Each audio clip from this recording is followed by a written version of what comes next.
Hello, good morning. It is not morning when I record this. It will not be morning when I upload this.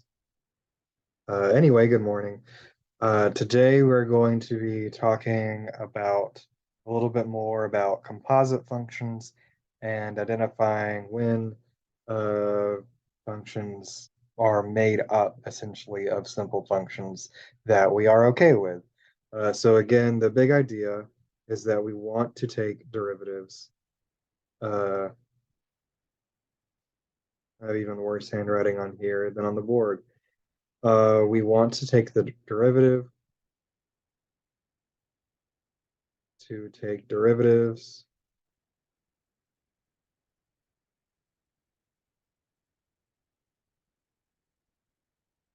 of as many functions as possible.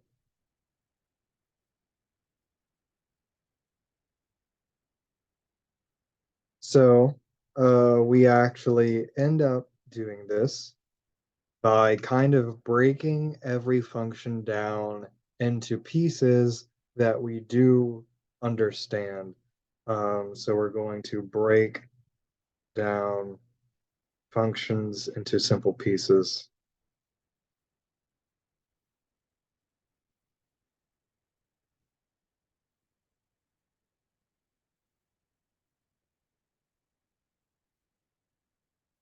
That we can use the rules on individually because they're simple. We can, in some sense, take the derivative of them in ways that, make sense to us. And then the way that this tells us that the big derivative is supposed to be whatever interaction there is between these simple pieces, which again is a little bit of nonsense, but really we're going to look at our larger function, break it into simpler pieces, and take derivatives from there. So first of all, uh, we can take the derivative of something like x squared. The derivative of this should just be 2x, thanks to the power rule that we have. We can take the derivative of something like ln. And by something like ln, we can really only take the derivative of ln or some multiple of it. And that derivative is just 1 over x. Our derivative of a to the x is just ln of a times a to the x. Our derivative of e to the x is special, a little subcase there that is just, it is its own derivative. It is just e to the x. The derivative of c, some constant, must just be 0. And instead of doing x squared, let's write the rule that we actually have. The derivative of x to the n is just n times x to the n minus 1. Why did I start to write 2? N minus 1. So these are the rules that we have so far that are just, can we take the derivative of this simple thing? Um, Also, we remember that the derivative uh, of the sum of two pieces is just the derivative of the two pieces added together. Same with difference. It is just the derivative of the difference. Oh, sorry. It is the the derivative of f of x minus g of x is just f prime, the derivative of f minus the derivative of g, is what I'm trying to say. And the same thing if it was addition as well. Um, can I, there's no grab tool here. I want to move that. Is this a grab tool? Ah, it's not working very, okay, that's bad. Um, anyway,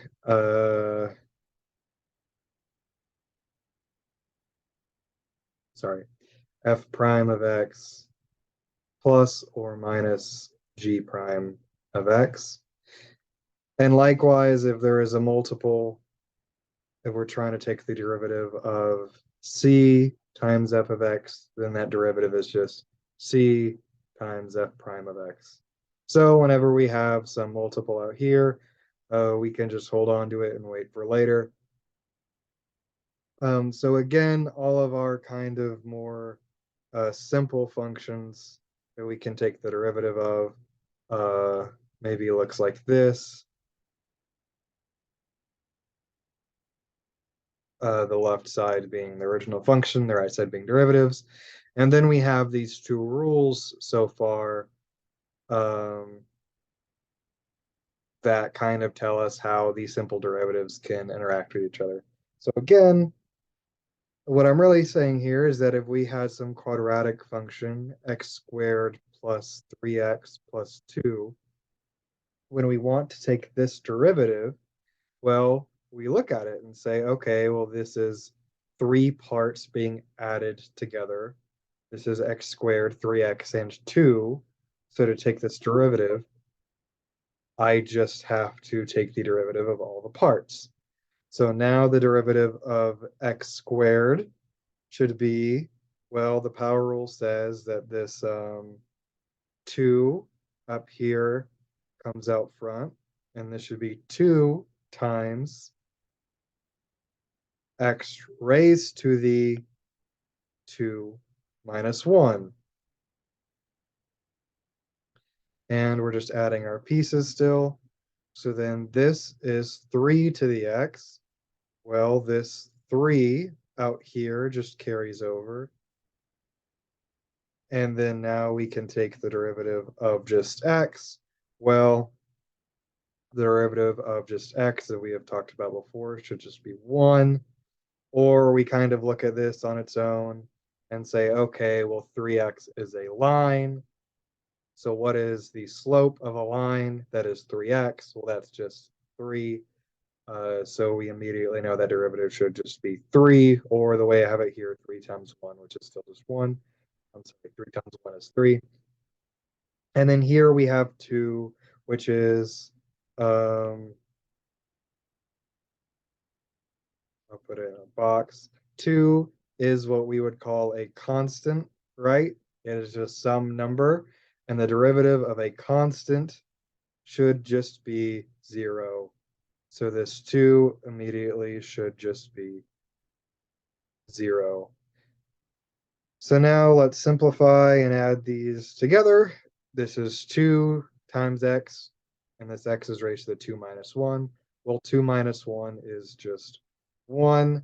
So this is 2 times x to the first. This is 3 times 1, which is just 3. And then plus 0 is something that we often don't even think is worth writing down. You certainly can write plus 0, but that is meaningless because it's adding nothing, it's doing nothing. So I'm going to erase it. And just like adding 0 isn't really doing anything, raising something to the first power is saying we have one of them, which is the same as if we never really put any power to begin with. So we wind up with the derivative of this quadratic function is 2x plus 3. And again, this is what I'm describing as we have this larger picture here, this whole quadratic function that we want to take the derivative of. So we look at it as a bunch of pieces, break it down into those pieces that based on, okay, well, x squared, I can take the derivative of that. That is 2 times x. Derivative of 3x, I can take the derivative of that. That is just 3. The derivative of 2, I can do that. That is just 0. And so, well, because this rule says that all I have to do to find the derivative of a sum of a bunch of things added together is just the derivative of the pieces, then we just break it up like this and we add the pieces back together at the end. So that is what I'm trying to describe here by we look at this bigger picture to understand the things that we're really trying to look at. Well, the next idea that we talked about in class yesterday is the idea of composite functions. Sometimes functions look like other functions put inside of each other, right? Which sounds vague, and my phone's getting too many notifications. Uh, sorry. So it sounds vague, but again, let's just look at this example. What if we have 3 set of eraser, 3 raised to the x squared power. Now, we're tempted to look at this and say, oh, this looks like 3 to the x. And so you may be tempted, oh, what if I try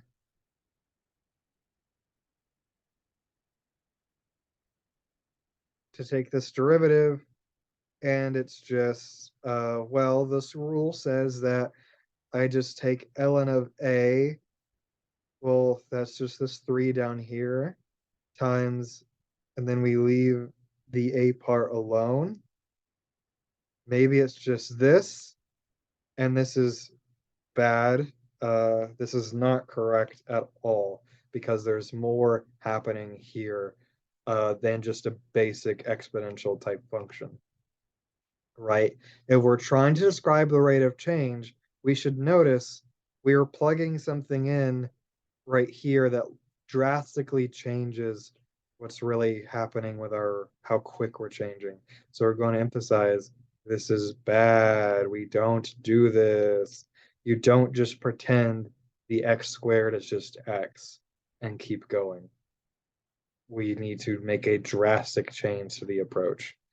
Um, so you are right that it does look like 3 to the x, which I shouldn't have erased. It does look like 3 to the x. And we're going to use that and remember that for a second. So it looks like 3 to the x, but with x replaced with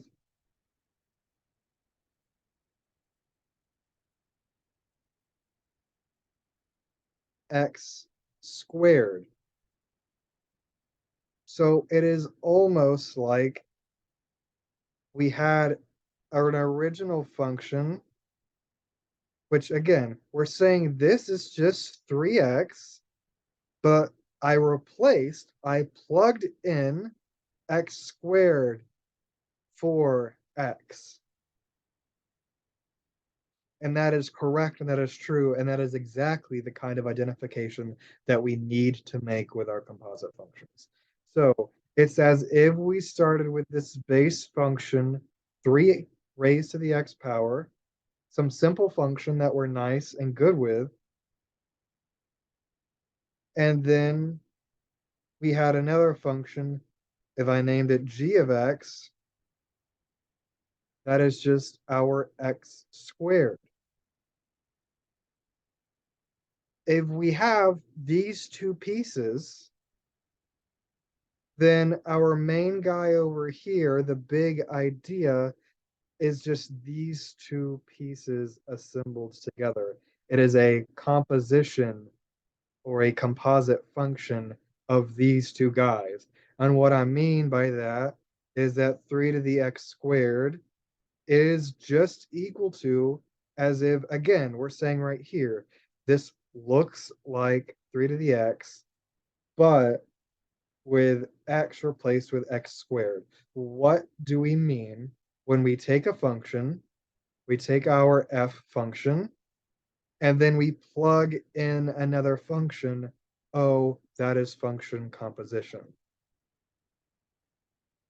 Because again, this is just the idea. We had x squared, and we replaced the x in 3x with our x squared. So it's like we just put this x squared in for x right here. Well, this is a composite function, and it turns out that there is a rule for taking the derivative of composite functions, the exact same way that there's a rule for taking the derivative of the sum and difference functions. We can take the derivative of these composite functions. Very new and crazy idea, and this is very messy of a rule, but it is not too bad. So I'm going to erase this for now and then come back to this example in a second. once we have our rule written out of it. So I'm going to add another rule to our right side here. So if we have a function f of g of x, a composite function, the derivative is f prime of g of x times g prime of x. That is our new rule here. That almost looks a bit like a minus sign, but that's supposed to be multiplying. Oh, I erased even more. Times g of x. Cool. Okay. So again, let's go back to this example that we just came up with. If we have 3 raised to the x squared power, and we want to take the derivative of this, I'm going to name this function h. H is what we're going to name functions that are not simple, so that maybe we break it down into pieces.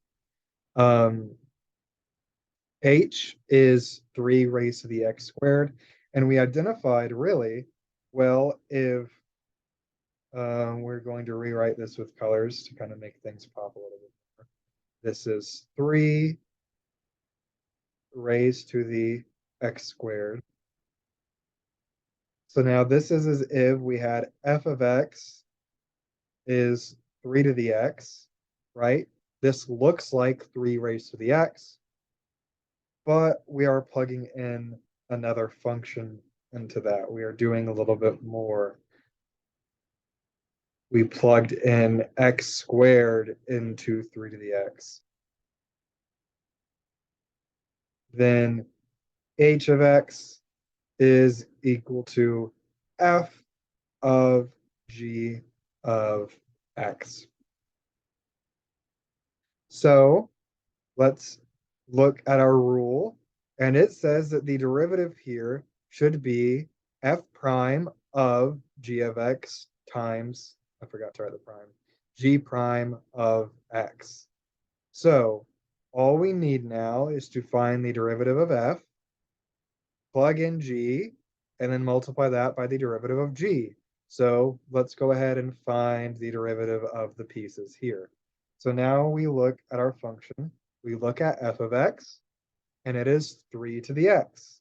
So f prime of x, according to our rule here, should be ln of 3 times what we already started with, 3 to the x. So that's f, and now we look at g prime, the derivative of g, and our power rule says that the derivative of x squared, we just bring down 2, subtract 1 from the top. 2 minus 1 is 1. So this is 2 to the, or sorry, 2 times x. And I'm going to erase that to the first power to get in the good practice, the good habit of doing that. So now, again, our rule is that we need to end up with this thing, f prime of g of x times g prime. So we look here, okay, what is f prime? That is ln of 3 times 3 raised to the x, but we need to plug in g, our original g here. So we are going to plug in x squared to f prime. We're going to plug in x squared into f prime, and that gives us this thing right here. So that is, we have now done f prime of g of x, but we still need to multiply by g prime, which we said is 2x. Okay, and that is the derivative of that main thing that we started with that I named h over here. So if h of x is 3x squared, or sorry, 3 raised to the x squared power, then we look at this and say, well, this looks like 3 to the x, but as if you plugged in x squared to there. This main thing happening on the outside looks like this simple function, 3 raised to some power. And so we say, okay, well, let's look at what parts we need to construct this. And we say if f of x was 3 to the x, then g of x is just x squared, because again, we keep telling ourselves this looks like 3 to the x, but what did we do to it? We had to plug in x squared for this x that is up here. So we do that. F of x is 3 to the x, g of x is x squared. So then we take derivatives of the individual parts. And so f prime is ln of 3 times 3 to the x. G prime is just 2x. And then we look at our rule and just follow this pattern right here, being good little robots and just plugging everything in straight as it has us doing there. And we end up with ln of 3 times 3 to the x squared power times 2x. Okay, so that is one example. Let us consider another. And again, the hardest part of composite functions is really identifying what are the pieces that I am looking at. So what if we have a function like 1 over x squared plus 2? So you naturally, I'm going to call this h, you naturally should be tempted to say, okay, this looks like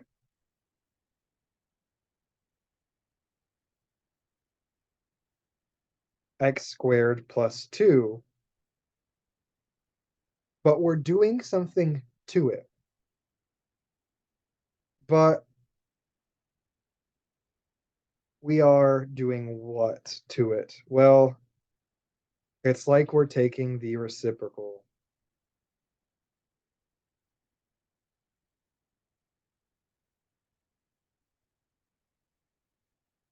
And I'm kind of addressing this almost in the reverse order of what I did with the last question.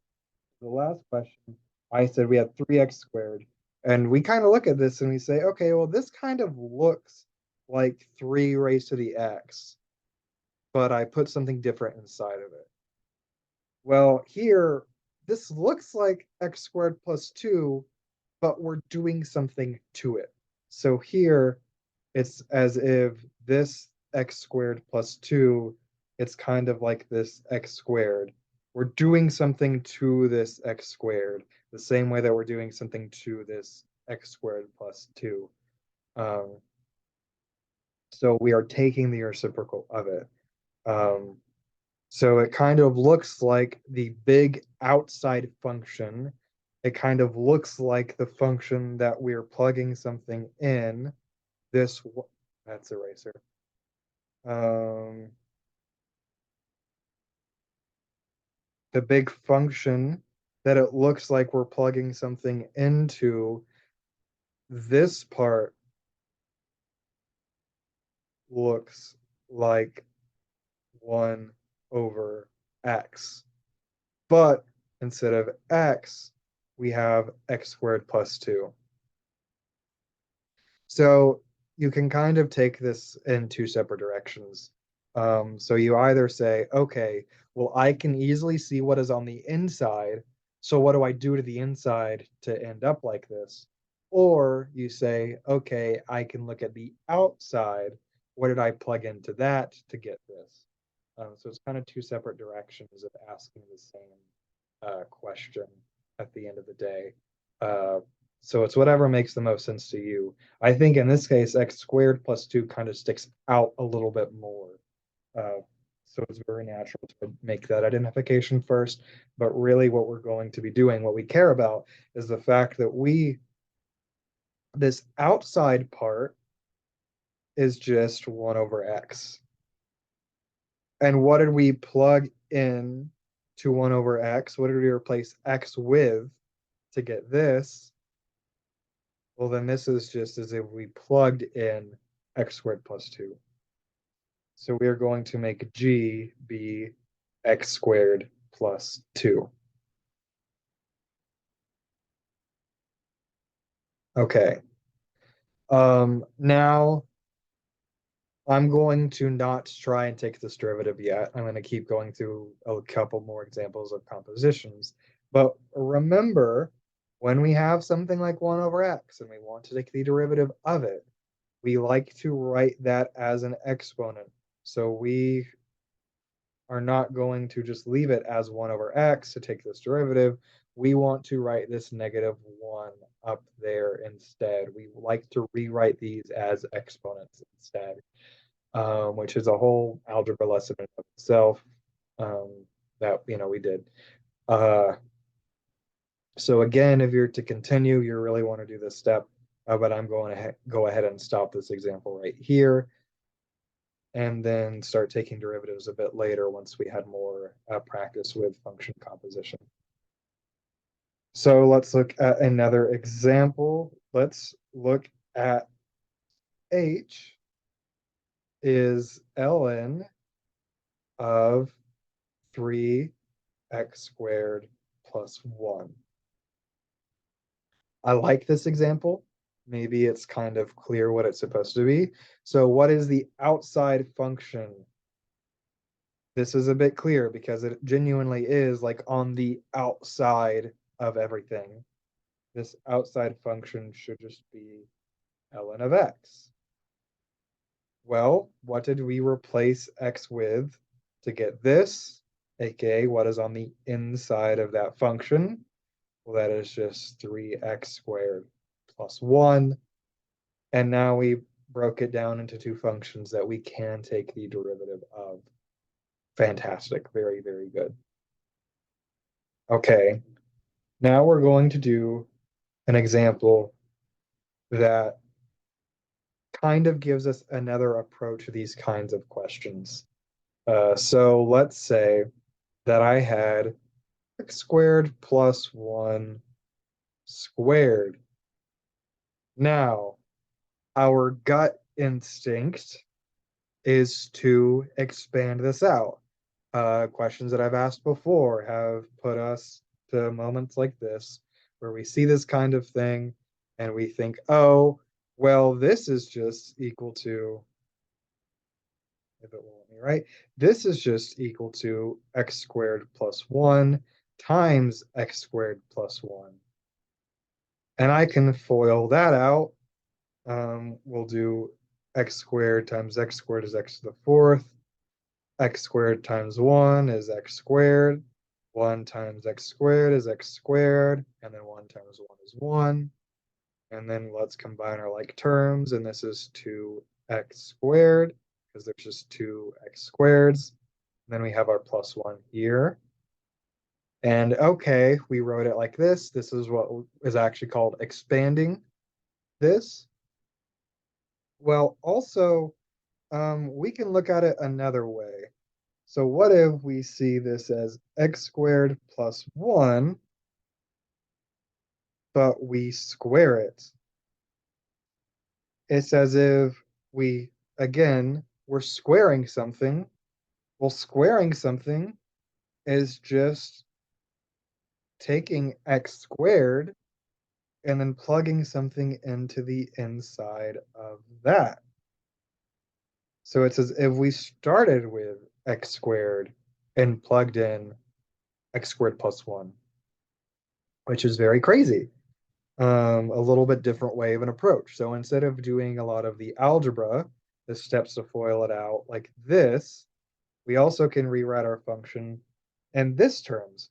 And now, okay, well, I can take the derivative of either one of these things now, because thanks to the composition rule that we came up with here, well, we were given here, I can take this derivative and say that, well, f prime should be 2x and g prime should be 2x and then plus 0, right? The derivative of 1 is 0. The derivative of x squared is 2x. So I'm going to go ahead and erase the plus 0. So now our h prime should be our composition rule here. F prime is x squared. Sorry, f prime is 2x. And so we are going to do 2. Sorry, color coordination. We're going to do 2 f prime of g. Well, g was just x squared plus 1. And then times g prime. Well, g prime is 2x. So I end up with this. And now I can FOIL this out. Sorry, not FOIL, expand this out. 2 times x squared plus 1 should be 2x squared plus 2. But that is still getting multiplied by a 2x. So this should be 2x to the third plus 4x. So according to our composition thing, our rule up here, we can break this into these pieces and the derivative should be that.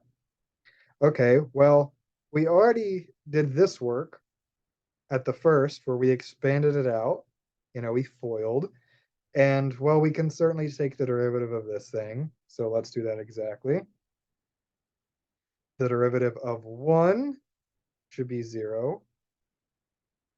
The derivative of 2x squared, we're going to bring this 2, keep it out front, and then derivative of x squared is 2x.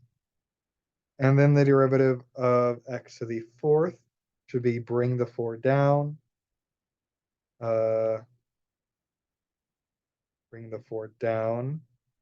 X to the 4 minus 1 is 3.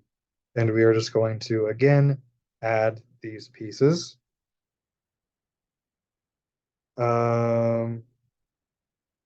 Okay, I'm sorry, I made a mistake earlier. We're good, we're gonna keep going here.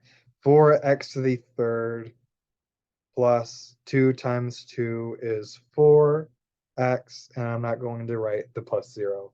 Now, you notice right away, these two methods gave me two different answers. Well, I made a mistake. 2x times 2x should be 4x to the third. I forgot to multiply the 2's together. I made a mistake. Maybe you caught that. Good job if you did. If you didn't, I don't blame you. It's very easy to like agree when someone is doing work and insisting it. Either way, once we correct my mistake, we can see that these are the two same answers. 4x cubed plus 4x and 4x cubed plus 4x. Okay, so sometimes we see things like this. Sometimes we may see things like this and say, disgusting, I hate algebra, I don't want to expand it out. And then you say, okay, well, I'm better at doing composition than doing expanding stuff out to algebra like that. So let me say, okay, well, squaring something is just big function is x squared. And it's as if we plugged in x squared plus 1 into that. So you do the work from there, blah, blah, blah, and get the answer that way. Or we kind of do the brute force math thing and just expand this out to be this function and then take the derivative here. Personally, I would probably expand it out, not use the chain rule. I would probably do this one because it's kind of less thought involved.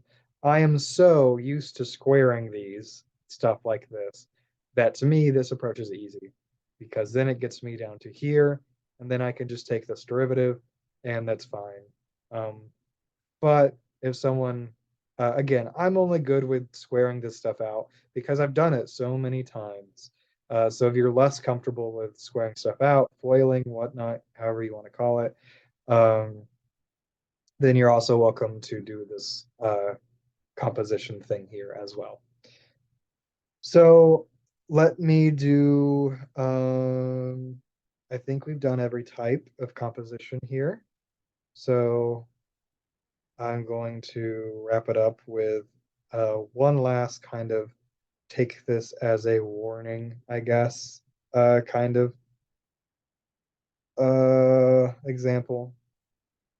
So if you were in class, you saw this example of, okay, let's take 3 to the, I don't know, what did I do? I think I did like ln of 3 to the x squared plus 1, something like this. And so this, hopefully you kind of see it immediately. If not, then like that's okay. This is a thing to practice. Um, this looks like 3 functions happening all at once, right? Because we have our ln function very clearly happening out here, so that's one of them.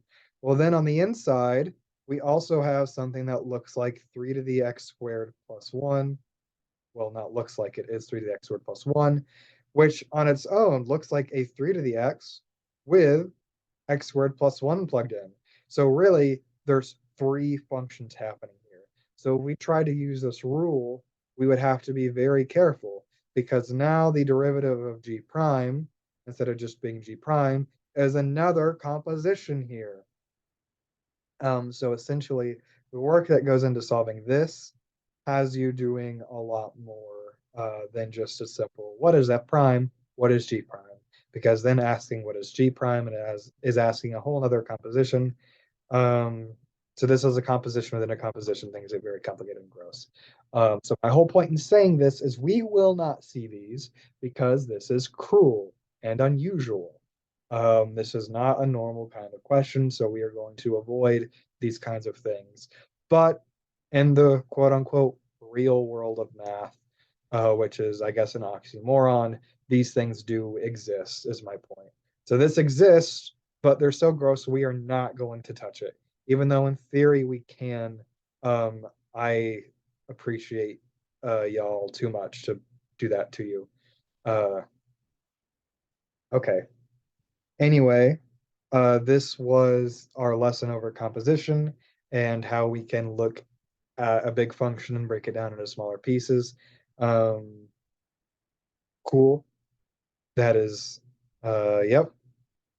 I think that is the end of this lesson. This is all that I planned for composition. This is what we talked about in class for composition there. So very good. I'll see y'all in the next video, or y'all will hear me in the next video.